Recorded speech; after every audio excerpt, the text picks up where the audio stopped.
The conference room aboard the GSS Harmony felt cold despite the environmental controls running at standard temperature. Captain Daewon stood near the viewport, watching the massive Galactic Council station rotate slowly against the darkness of space. Behind him, Ambassador Hae-jin prepared his notes for what should have been a routine diplomatic session. Commander Yuna checked her security detail one more time, though she knew weapons were prohibited in the council chambers. Daewon had a bad feeling about today. 15 years since Earth joined the Galactic Council, and humanity still felt like outsiders. The older civilizations treated Earth like children who didn't understand how things worked. They smiled politely during meetings, then ignored every request for technology sharing or mutual defense agreements. Earth was useful for its location, nothing more. The shuttle ride to the council station took 20 minutes. Hae-jin reviewed his speech during the journey, his fingers tapping nervously against his datapad. He believed in diplomacy, in the power of words to solve conflicts. Daewon wished he could share that optimism, but his military background taught him different lessons. Sometimes words failed, and then people died. The council chambers were enormous, designed to accommodate hundreds of species in various atmospheric conditions. Humans sat in the outer ring, far from the central podium where the major powers held court. Daewon recognized the delegation from the Torthax Empire immediately.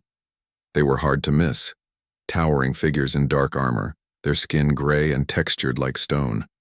High Executive Vral stood at their center, his forearms crossed in what Daewon had learned was a gesture of superiority.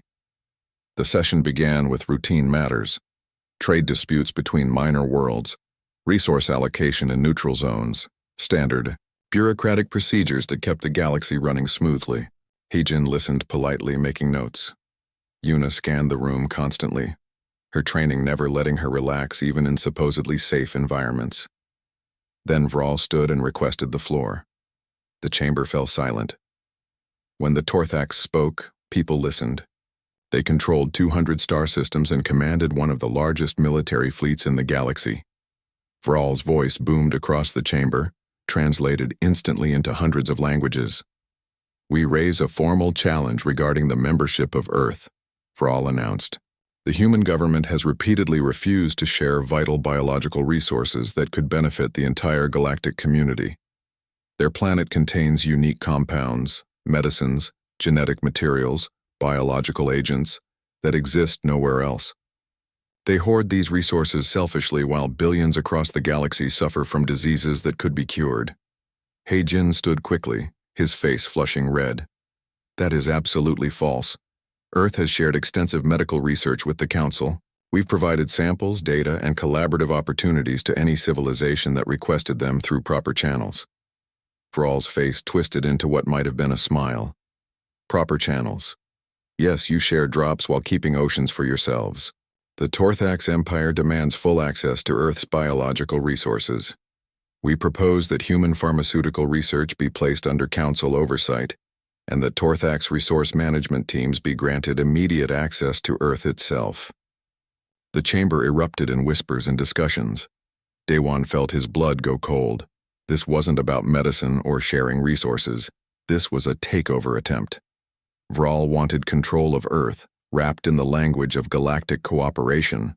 Hae-jin's voice shook with controlled anger. "Earth will never surrender its sovereignty to any foreign power. Our resources are ours to manage. We have broken no council laws, and we have fulfilled every membership obligation. This challenge is baseless." Vral's forearms spread wide in a gesture of mock reasonableness. "Then we make it simple. Earth has 30 days to comply with Torthax oversight. If you refuse, we will impose economic sanctions. If sanctions prove insufficient, the Torthax Empire will enforce compliance through military action. The Council has the authority to mandate resource sharing for the greater good." Hae-jin looked desperately at the other delegations, waiting for someone to object. Surely the ancient civilizations who claimed to value law and justice would speak against this blatant threat. The eldest coalition had existed for 10,000 years. The Meridian Concordat prided itself on fairness and equality. Someone would defend Earth's rights. But the chambers remained silent. The old powers stared at their displays or whispered among themselves. A few looked uncomfortable, but no one stood to speak. The silence stretched for a full minute before the council chair, a being from the eldest coalition, spoke in a tired voice. The challenge is noted. Earth has 30 days to respond to the Torthax proposal. This session is concluded. Day 1. Watched Vral walk from the chambers, his officers following like a military formation. The High Executor didn't even glance back at the human delegation. Why would he? Earth had no powerful allies, no military force that could threaten the Torthax Empire. Vral expected submission because he had never encountered anything else. The shuttle ride back to the Harmony was silent. Hai-Jin stared at his hands, his diplomatic training useless against naked aggression backed by overwhelming force. Yuna checked her weapons with sharp, angry movements. And Daewon made calculations, in his head, running numbers that painted a grim picture. The Torthax Empire commanded 500 warships, each one more advanced than anything Earth could build. They had been conducting military operations for 3 centuries, perfecting their tactics through dozens of successful campaigns. Earth had 89 operational warships, most of them designed for patrol duty and defense of the solar system. The human fleet had never fought a major war in deep space. Back aboard the Harmony, Daewon went directly to the communications room. He ordered the staff to leave, then locked the door behind them. He sat at the terminal and began encoding a message using protocols that only Earth's military command would recognize. The message had to be brief, untraceable, and absolutely clear. His fingers moved across the keyboard, typing words that would change everything. Words that would commit humanity to a course of action that might end in extinction. But Daewon knew the alternative. He had seen it in Vral's eyes. The Torthax didn't view humans as equals or even as living beings worthy of respect. They saw resources to be exploited, a weak civilization to be dominated. The captain finished the message and reviewed it once before sending 3 words that would echo across Earth's military networks, that would activate emergency protocols and mobilize forces that had never been tested in real combat. 3 words that represented humanity's choice between submission and defiance. Prepare for war. He pressed the send button and watched the encrypted data burst toward Earth at faster than light speeds. The message would arrive in 3 hours. By tomorrow, Earth's government would face the hardest decision in human history. By next week, the galaxy would learn whether humanity would kneel or stand. Daewon stood and walked to the viewport again, looking at the council station. Somewhere inside that massive structure, Vral was probably celebrating his easy victory. The High Executor had challenged Earth expecting surrender, never imagining that some species might choose death over slavery. The captain's reflection in the viewport stared back at him, and Daewon wondered if he would live to see how this ended. Probably not, but that didn't matter. What mattered was the message now racing toward Earth, carrying with it humanity's answer to those who would chain them. Let the Torthax come, Daewon thought. Let them bring their 500 ships and their 3 centuries of victory. They would learn what humans had known since the first caveman picked up a rock to defend his family. Freedom was worth any price, and those who threatened it would pay in blood. The emergency session of the United Earth Government began at midnight Geneva time, though time zones meant little when the entire planet faced extinction. Fleet Admiral Sang-Woo stood before the Assembly of Representatives, his uniform crisp despite having been awoken 3 hours earlier by Captain Daewon's coded message. Around him, politicians argued in a dozen languages while translators scrambled to keep up. "We cannot fight the Torthax Empire," shouted the representative from the Pacific Coalition. "They have 500 warships. We barely have 90. This is suicide. So we just surrender?" Another voice called back. "Hand over our world to alien occupation? Let them strip our planet of everything valuable while we smile and thank them." Sang-Woo waited for the shouting to die down. He had expected this. Politicians always panicked when faced with real danger, forgetting that some things mattered more than survival. The Admiral caught the eye of the Secretary General, who nodded and called for silence. "Admiral Sang-Woo has prepared an assessment," the Secretary General announced. "I suggest we listen before making any decisions." Sang-Woo activated the holographic display, showing the Torthax Empire's military capabilities in brutal detail. 500 warships, each one a kilometer long and armed with weapons that could crack planets. Advanced shield technology, faster than light drives that outperformed anything Earth could build. 3 centuries of successful military campaigns against civilizations more advanced than humanity. The Torthax expect us to surrender, Sang-Woo said quietly. They have never lost a war. Every civilization they have challenged either submitted immediately or was conquered within months. High Executive Viral does not believe we will fight because no one ever has. Then he's right, the Pacific Coalition representative said. Fighting is madness. No, Sang-Woo replied. Surrendering is madness. If we give the Torthax control of Earth, we become slaves in everything but name. They will take whatever they want, do whatever they want, and we will have no voice in our own future. Our children will grow up as second-class citizens on their own world. Is that acceptable? The chamber fell silent. Representatives looked at each other, at the data floating in the holographic display at their hands. Sang-Woo let the silence stretch before continuing. We cannot match the Torthax in conventional warfare. Their technology is superior. Their experience is greater. Their numbers are overwhelming. But we have advantages they do not understand. He changed the display, showing research projects that had been classified until this moment. Dr. Ji-won, please explain. A woman in a lab coat stood from the observers section.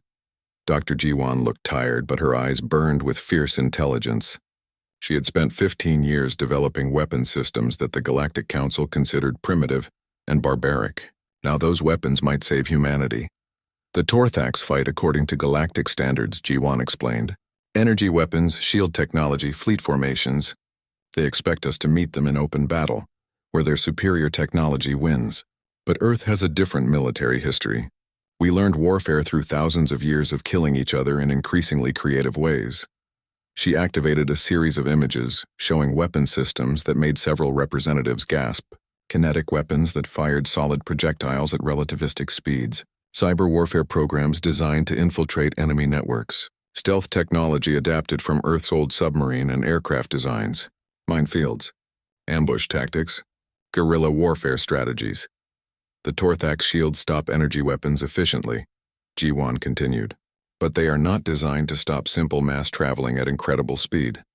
Their communications use quantum encryption we cannot break. But their command protocols assume their networks are secure. They fight honorably, following rules established over millennia of galactic warfare. We will fight to win. Colonel Hyun-soo, commander of Earth's Special Operations Forces, stood next. My teams can infiltrate the Torthax fleet using methods they will not anticipate. We can sabotage ships from within, spread misinformation, create chaos in their command structure. The Torthax have never faced an enemy willing to use deception and infiltration as primary weapons. The Secretary General looked around the chamber. Are we truly considering this? Fighting a war we cannot win? We can win, Sang-Woo said firmly. Not through conventional means, but we can make the cost of conquering Earth so high that the Torthax will withdraw. We need to survive for months, maybe a year. We need to kill enough of their ships that continuing the war becomes politically impossible for Viral. We need to prove that humanity will never submit. A representative from the Asian League stood slowly. And if we lose? If the Torthax break through our defenses and reach Earth itself? Then we fight on the surface, Sang-Woo replied. We fight in the cities, in the mountains, in every corner of this world. We make Earth indigestible. We ensure that even if the Torthax win, the victory is meaningless because they will never be able to hold what they have taken. The debate continued for 6 more hours. Representatives argued, pleaded, proposed alternatives that everyone knew were fantasies. Surrender would mean slavery. Negotiation had already failed. The Galactic Council would not intervene. Earth stood alone, facing an enemy that expected easy victory. Finally, as dawn broke over Geneva, the vote was called. The chamber fell silent as representatives cast their votes electronically, each one sealing humanity's fate. Sang-Woo watched the tally climb on the display, showing green for resistance and red for surrender.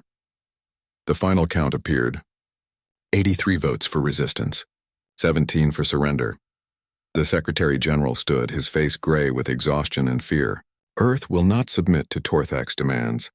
We reject their ultimatum and will defend our sovereignty with all available means. Fleet Admiral Sang-Woo is authorized to implement defensive protocols and prepare our military forces. God help us all. Within hours, the decision was broadcast on all channels. Ambassador He-jin, his idealism tempered by reality, delivered the message that would shock the galaxy. He stood before the cameras in the council station, knowing that billions of beings across hundreds of worlds would watch this moment. The Torthax Empire has demanded that Earth surrender control of our world, Heijin said, his voice steady despite his racing heart. They expect submission because no civilization has ever successfully resisted their military might. But Earth is not like other civilizations. We have fought for our freedom since the first humans stood upright and refused to kneel. We will not start kneeling now. He paused, letting the weight of his words sink in. Somewhere High Executor Vral was watching. Somewhere the ancient powers of the Galactic Council were realizing that humanity was not following the script. If the Torthax Empire wants what we have, they will have to take it by force, Heijin continued, and we will make that cost unbearable. Earth will defend itself. We will use every weapon, every tactic, every sacrifice necessary to remain free.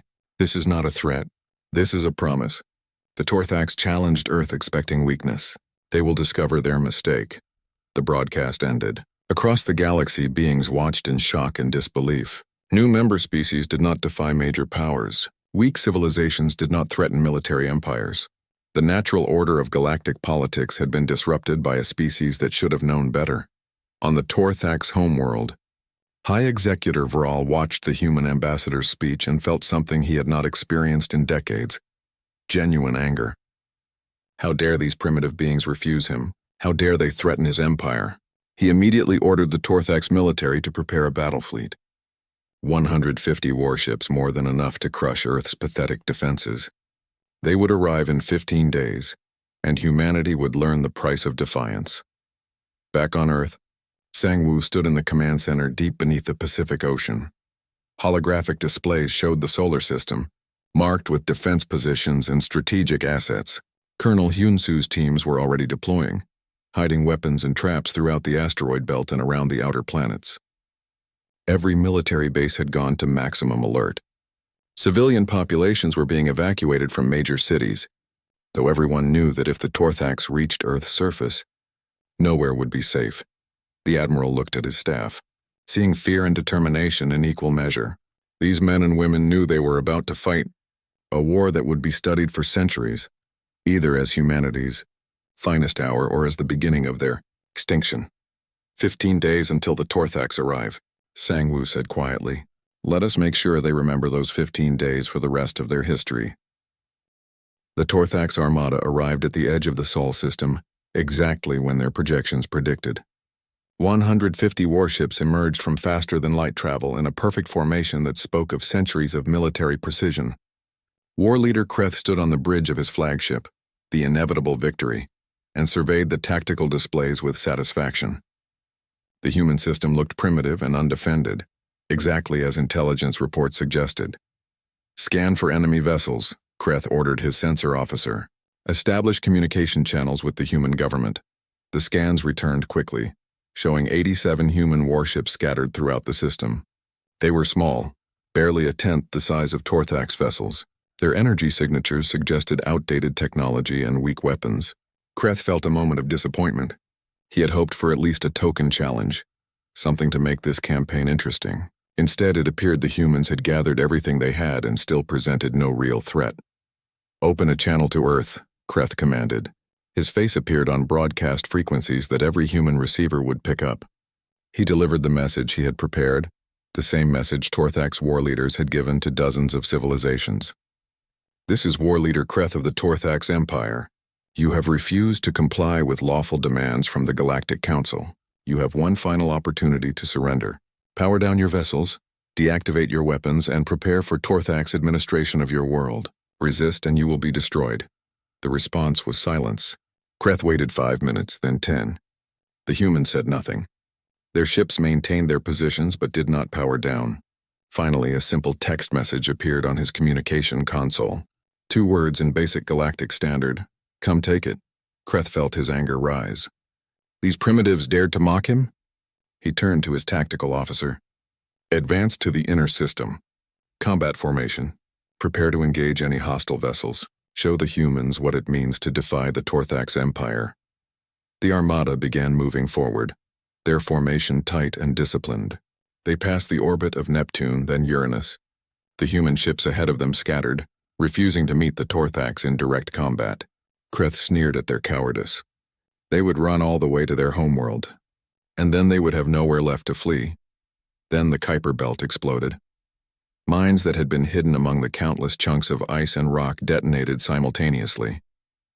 Nuclear weapons, fusion bombs, antimatter charges. Humanity had seeded thousands of explosive devices throughout the outer system and waited for the Torthax to enter the kill zone. 12 Torthax warships vanished instantly, torn apart by overlapping blasts. Another 8 took critical damage, their shields overwhelmed by the unexpected ambush. Kreth gripped the armrest of his command chair as his ship shook from nearby detonations. Evasive maneuvers. All ships scatter and reform beyond the debris field. But the ambush was not over. As the Torthax formation broke apart, objects emerged from behind asteroids and dwarf planets. They were not ships but drones, small, fast, barely larger than fighters. They launched projectiles that the Torthax shields barely registered as threats until those projectiles impacted at relativistic speeds. A solid tungsten rod traveling at a significant fraction of light speed carried more kinetic energy than any missile. The Torthax shields, designed to deflect or absorb energy weapons, provided minimal protection against simple mass. The rods punched through shields and armor like they were paper. 3 more warships died in the first 30 seconds of the attack. 7 more took damage that sent them limping out of combat. Weapons free, Kreth roared. Destroy those drones! The Torthax fleet opened fire with their energy weapons and the drones died by the hundreds. But there were thousands of them, cheap disposable units that Earth had manufactured by the tens of thousands. For every drone destroyed, 2 more appeared. The Torthax were killing flies with sledgehammers while the flies carried poisoned stingers. Captain Minsu watched the chaos unfold from the bridge of the EDS Defiance, hidden behind one of Saturn's moons. His ship was one of Earth's largest warships, but it looked like a toy compared to Torthax vessels. That was fine. Minsu did not plan to fight fair. Wait for it, he told his tactical officer. Let them get closer to Jupiter. The Torthax fleet pushed deeper into the system, enraged by the ambush and determined to crush these impudent humans. They destroyed drone swarms and swept the space ahead of them with active sensors, looking for more traps. They found human warships conducting hit-and-run attacks, firing missiles and then retreating before the Torthax could respond effectively. War leader Kreth recognized the tactics. Guerrilla warfare. Harassment. The humans refused to meet him in honest battle, instead pecking at his fleet like scavengers. It was dishonorable, uncivilized, and infuriatingly effective. His casualties continued mounting. Not enough to threaten the fleet's combat effectiveness, but enough to prove that Earth would not be conquered easily. Commander Seojun, you are clear for attack run. Minsu transmitted on the encrypted human command channel. Make it count.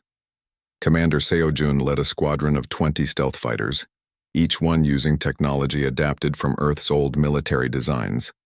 They generated minimal sensor signatures and could hide in the radar shadows of larger objects. His squadron had been waiting behind Europa for hours, crew breathing recycled air and watching the Torthax fleet advance into their trap. All units, go loud, Seojun ordered. His fighters emerged from behind Europa at full acceleration, targeting the rear elements of the Torthax formation. They fired missiles with conventional warheads, nothing special. The Torthax point defense systems destroyed most of the missiles easily, but 3 missiles made it through and impacted on Torthax shield generators. The conventional explosives did minimal damage, but that was not their purpose.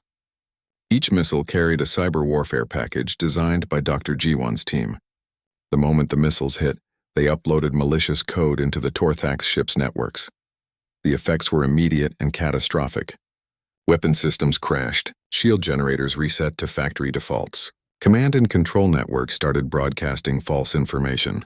The Torthax software had never been designed to defend against this type of attack because galactic warfare did not include cyber weapons. 3 Torthax warships went dark, their crews scrambling to restore systems manually. Seojun's squadron did not wait around to admire their work. They dove back toward Europa, using the moon's gravity to slingshot them away from pursuit. The Torthax launched fighters to chase them, but Seojun's people were already gone, vanishing into the complex gravitational terrain of Jupiter's moons. This is intolerable, Kreth shouted. watching his tactical display fill with damage reports and system failures. They fight without honor, without courage. Sub-Commander Vrex, Kreth's second in command, stood at his station with growing unease. War leader, perhaps we should halt our advance and consolidate our forces. The humans are using tactics we did not anticipate. We do not halt, Kreth snarled. We are the Torthax Empire. We have conquered hundreds of worlds. These humans are nothing but clever vermin, and we will exterminate them.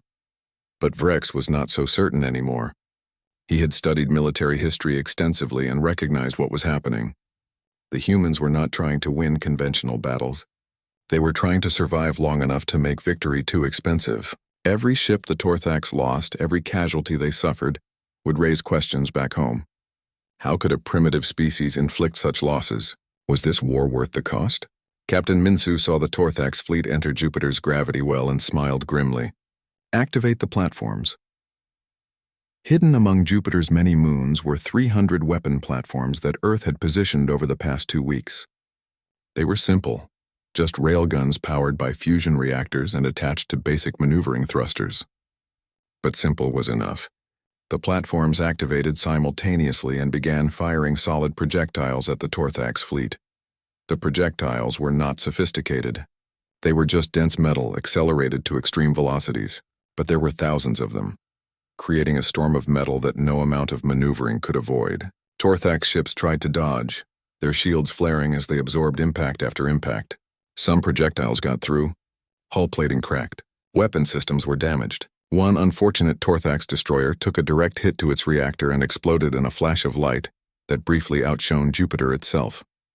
Forward now, Minsu ordered. The Defiance emerged from behind Saturn's moon along with 15 other human warships. They accelerated toward the Torthax fleet at maximum speed, firing everything they had. The Torthax, caught between the railgun platforms and the human counterattack, tried to defend on 2 fronts simultaneously. The space around Jupiter became a chaotic battlefield. Ships maneuvered wildly, weapons fire crisscrossed in every direction. Explosions lit the darkness. Minsu's tactical officer called out targets, his voice calm despite the chaos. The Defiance's weapons scored hits on a Torthax cruiser, damaging its engines. Other human ships focused their fire, working together to overwhelm individual enemy vessels. But the Torthax were not helpless. They returned fire with devastating effect. The human warship Determination took a direct hit to its bridge and went spinning off course, its crew dead. Mars hung in space like a red jewel, but General Bora saw it as a fortress. Over the past 2 weeks, every military asset Earth could spare had been relocated to defend the red planet. Orbital platforms bristled with weapons. The surface itself had been transformed into a gun emplacement, with mass drivers and missile batteries hidden in the rust-colored dust. 300,000 troops waited in the colony domes and underground bunkers, ready to fight if the Torthax broke through the orbital defenses. Bora stood in the command center deep beneath Olympus Mons, watching the tactical displays with grim determination. The Torthax fleet was approaching, 122 warships now, reduced from the original 150 by humanity's ambushes and traps. But 122 was still more than enough to overwhelm Mars if the battle went wrong. All defensive systems are active, her operations officer reported. Fleet elements are in position. Ground forces report ready status. Bora nodded.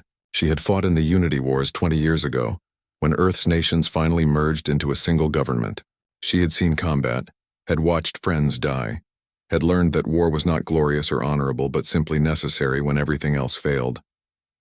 Today, everything else had failed, and humanity stood at Mars to prove they would not submit. War leader Kreth advanced his fleet toward Mars with more caution than he had shown in the outer system. The humans had already proven they were dangerous opponents. His ships maintained maximum alert status, sensors scanning constantly for ambushes. But Mars was different from the open spaces of the outer system. Here, the humans had to defend a fixed position. Here, the Torthax could use their superior firepower to overwhelm the defenders. Begin orbital bombardment, Kreth ordered. Destroy their defensive platforms, then move to assault range. The Torthax fleet opened fire. Energy weapons reached across the void, striking Mars's orbital defenses. Shields flared and died. Platforms exploded. But the platforms fought back. Human weapon systems fired missiles. railgun projectiles, and laser batteries. The Torthax had expected token resistance. What they got was a storm of defensive fire that made them pay for every meter of space they advanced. Lieutenant Tae Yang commanded Gun Platform 7 in Mars orbit. He was 23 years old, fresh from the academy, and had never fired a weapon in combat before 3 weeks ago. Now he was a veteran, watching Torthax warships die under his gun. His platform's railgun fired solid projectiles every 3 seconds, each one carrying enough kinetic energy to crack a ship's hull. Platform 7, "You have multiple incoming," his tactical officer warned. Torthax fighters 12 strong. Tae Yang did not panic. He had learned quickly that panic killed you in space combat. He ordered his point defense systems to engage the fighters while his platform continued firing its main gun at larger targets. The fighters came in fast, firing energy weapons that burned through his shields. His platform shook as weapons hit, alarms screaming warnings about hull breaches and system failures. "Keep firing," Tae Yang ordered calmly. His gun crew worked frantically, loading and firing even as sections of their platform vented atmosphere to space. The railgun roared one more time, sending a projectile into a Torthax cruiser's command section. The enemy ship tumbled away, trailing debris and bodies. Then the fighters reached knife-fighting range, and Platform 7 died in a series of explosions that briefly rivaled the sun's brightness. Tae Yang and his crew of 47 never knew what killed them. They simply ceased to exist, their sacrifice buying the Mars defenders precious seconds and one less enemy ship. Captain Min-soo brought the damaged Defiance into Mars orbit, his ship barely holding together after the fighting at Jupiter. Half his crew was dead or injured. His weapons were down to 40% effectiveness. His shields barely functioned, but he was still combat capable, and that meant he would keep fighting. "Target that battle group on the right flank," Min-soo ordered his surviving officers. "Coordinate with the Seoul and the Berlin. Concentrated fire. Make them pay attention to us." The 3 human warships attacked together, their combined firepower tearing into a Torthax formation. They destroyed 1 enemy ship and damaged 2 others before the Torthax responded. Energy weapons reached across space, striking the Defiance with hammer blows that collapsed the last of her shields. Min-soo felt his ship dying around him but kept giving orders, kept fighting. "Engineering, I need weapons online," he shouted over the sound of explosions and failing systems. "Captain, we have massive hull breaches," his chief engineer reported. "I am sealing off affected sections, but we are losing structural integrity." Min-soo looked at his tactical display and made a decision. His ship was dying anyway. He could let her drift until the Torthax finished her off, or he could make her death count for something. He looked at his bridge crew and saw understanding in their faces. They knew what he was about to do. "All hands, this is the captain," Min-soo broadcast on ship-wide communications. "Abandoned ship. Evacuate to the escape pods immediately. This is not a drill. You have 3 minutes." His crew began evacuating, but Min-soo and his bridge officers remained at their stations. Someone had to steer the ship for what came next. The captain plotted a course that would take the Defiance directly into the largest Torthax warship within range, a heavy cruiser that was coordinating the attack on the human right flank. "Engineering. Emergency power to engines," Min-soo ordered. "Give me everything you have." The Defiance accelerated, her dying engines pushing her faster and faster toward the enemy cruiser. The Torthax ship saw what was happening and tried to maneuver away, but capital ships were not designed for quick course changes. Min-soo kept his hand steady on the controls, guiding his ship like a spear aimed at the enemies. "Art, it has been an honor serving with you all," he told his bridge crew as the Torthax cruiser filled their view screens. The Defiance struck at full velocity, 14,000 tons of metal, ceramics, and nuclear fuel traveling at maximum speed, hit the Torthax cruiser's midsection. Both ships exploded in a flash that could be seen from the surface of Mars, 300 kilometers below. Wreckage scattered across 1,000 cubic kilometers of space. 600 Torthax crew and 43 humans who had not evacuated in time died instantly. General Bo-ra watched the explosion and closed her eyes briefly in respect for Captain Min-soo's sacrifice. Then she opened them again because there was no time for mourning. The battle continued to rage around Mars, and her planet needed her full attention. "Surface batteries target those ships moving toward the southern hemisphere," Bo-ra ordered. "Do not let them establish a bombardment position." The Martian surface erupted with weapons fire. Mass drivers launched projectiles from deep craters. accelerated by electromagnetic rails until they achieved orbital velocity. Missiles streaked upward from hidden silos. Laser batteries carved lines of coherent light through the thin atmosphere, reaching for Torthax ships overhead. War leader Kreth watched his fleet take terrible casualties and felt something he had not experienced in his entire military career: doubt. The humans were supposed to be weak. They were supposed to fold under pressure. Instead, they fought with a desperation and creativity that the Torthax had never encountered. Every victory cost blood. Every advance was paid for with destroyed ships and dead crews. War leader, we have lost 34 ships since arriving at Mars. Sub-Commander Vrex reported quietly. 62 total since entering this system.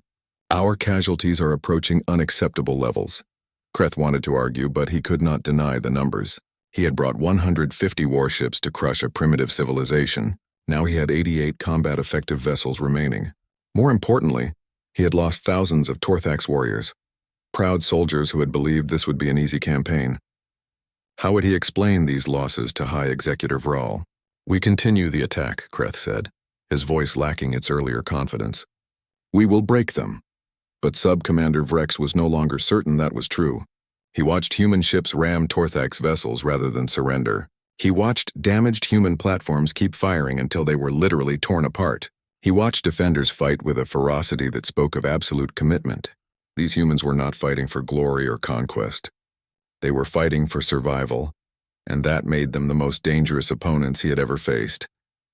On the Martian surface, Colonel Hyun-Soo and his special operations teams executed the most audacious plan in the entire defensive strategy. They had infiltrated the Torthax fleet weeks ago, hiding inside damaged drones and disabled platforms that the enemy had captured for study. They had waited patiently while the Torthax fleet advanced into the system. Now, with the battle at its peak, and the Torthax focused on the defenders in front of them, Hyun-Soo's teams struck from within. Saboteurs moved through Torthax ships, placing explosive charges on reactor containment systems. Cyber warfare specialists infiltrated command networks, introducing viruses that would activate at coordinated times. Commandos identified and neutralized key systems that the Torthax needed for battle coordination. At exactly 14:30 hours Earth Standard Time, Colonel Hyun-Soo triggered the attack. Across 30 different Torthax ships, carefully placed explosives detonated simultaneously. War leader Kreth sat alone in his quarters aboard the inevitable Victory, staring at casualty reports that would end his career, and possibly his life. 63 warships destroyed. Another 25 damaged beyond field repair capacity. 8,000 Torthax warriors dead. The numbers scrolled across his display in merciless detail, each one representing a failure that he would have to explain to High Executive Rawl. A knock on his door interrupted his dark thoughts. "Enter," he called, not bothering to hide the exhaustion in his voice. Sub-Commander Vrex stepped inside, his own uniform marked with battle damage. The second-in-command looked as tired as Kreth felt. They had both believed this would be a simple campaign: arrive, intimidate, conquer. Instead, they had encountered a species that fought like cornered predators, using tactics that the Torthax military had never prepared for. "The fleet is regrouped beyond Saturn," Vrex reported. "Our remaining ships are combat capable, but morale is poor. The crews are asking questions about why we continue this war." Kreth gestured for Vrex to sit. The formality between them had eroded over the past weeks of desperate combat. "Tell me honestly, Sub-Commander, can we take Earth with our remaining forces?" Vrex was silent for a long moment before answering. "No, War Leader. Even if we broke through their defenses and reached the planet's surface, the humans would continue fighting. They have proven they will sacrifice everything rather than submit. Conquering Earth would require us to kill every human on the planet, and even that might not be enough. They fight as if freedom is more important than survival." "That is not logical," Kreth said quietly. "No," Vrex agreed, "but it is effective. War Leader, I have studied the battles. Every time we attacked, the humans found new ways to hurt us. They used weapons we considered primitive. They employed tactics we considered dishonorable. They infiltrated our ships, sabotaged our systems, turned our own protocols against us. We tried to fight by galactic standards. They fought to survive. We cannot win this war without committing the full resources of the Torthax Empire, and even then victory is not guaranteed." Kreth knew Vrex was right. The humans had done something no other civilization had accomplished. They had made conquering them too expensive to be worthwhile. Every day this war continued, political pressure would mount back on the Torthax homeworld. Families of dead warriors would demand answers. Opposition factions would question High Executor Vral's judgment. The longer this dragged on, the worse it would become. If we withdraw, Kreth said slowly, the galaxy will see it as defeat. If we continue, Vrex countered, we will lose more ships, more warriors, and still fail to conquer Earth. At least withdrawal preserves what remains of our fleet. We can claim the campaign achieved its objectives, teaching Earth a lesson about defying the Empire. Kreth laughed bitterly. A lesson? What lesson have we taught them? That they can resist a galactic power and survive? That their tactics work against superior technology? We have taught them that the Torthax Empire is not invincible. Back on Earth, Fleet Admiral Sang-Woo stood in the command center and looked at damage reports that told a grim story. 43 warships destroyed. 20,000 military personnel dead. Mars scarred by orbital bombardment. Luna's surface cratered by weapons fire. The cost had been terrible, but humanity had held. Dr. Jiwon entered the command center, her lab coat replaced by a military uniform that she wore awkwardly. Admiral, our intelligence indicates the Torthax fleet is remaining beyond Saturn. They are not advancing toward the inner system. Are they preparing for another attack? Sang-Woo asked. Our analysts do not believe so. Enemy communications indicate confusion and debate among their leadership. We think they are considering withdrawal. Sang-Woo felt a weight lift from his shoulders, though he tried not to show it. If the Torthax retreated, humanity would have won something unprecedented. They would have defeated a galactic military power through sheer determination and unconventional tactics. But the victory had cost so much blood. Captain Daewon returned to Earth for the first time in weeks. His ship, the GSS Harmony, having survived the campaign by serving as a mobile command post away from the heaviest fighting. He went directly to meet with Ambassador Hai Jin, who looked like he had aged 10 years in the past month. The Galactic Council is in chaos, Hai Jin reported. No one expected Earth to survive. Half the civilizations are terrified of us now, calling us dangerous warmongers. The other half are quietly approaching us about defensive alliances. The entire power structure has shifted. What about the Torthax? Daewon asked.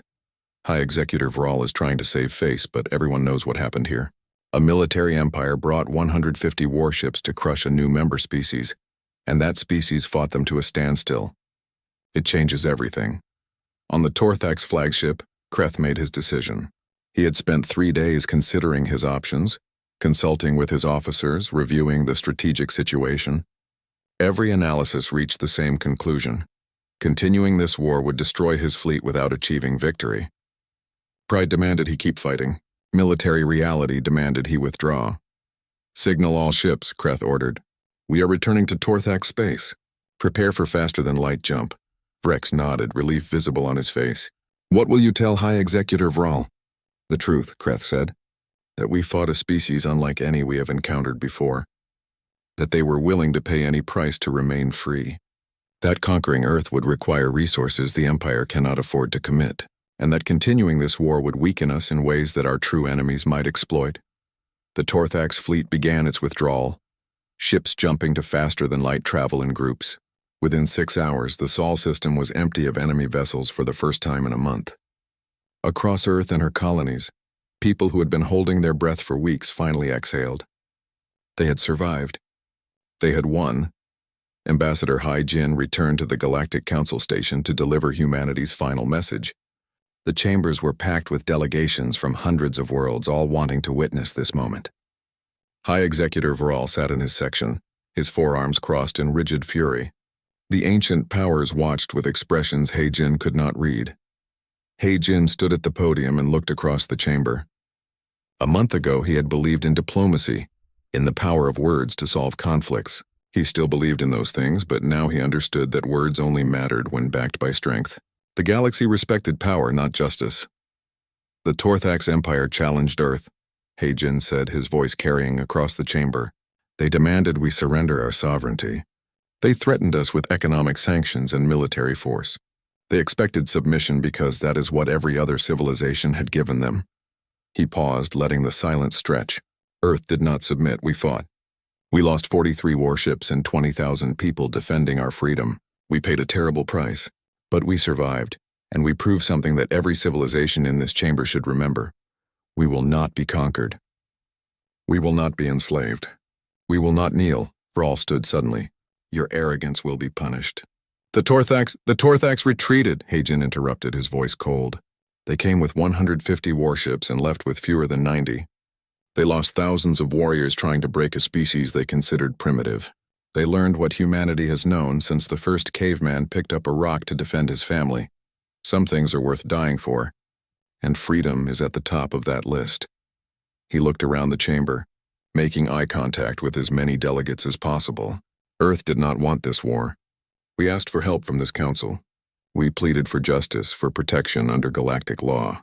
You remained silent, so we protected ourselves. Let this be a warning to any who would threaten Earth or her people in the future. We will defend ourselves with every weapon, every tactic, every sacrifice necessary. We will make any aggressor pay a price they cannot afford. And to those civilizations who value freedom and justice, Heijin continued, his voice softening slightly, Earth stands ready to be your ally. We have proven we know how to fight. More importantly, we have proven we know what is worth fighting for. We do not seek conquest or domination.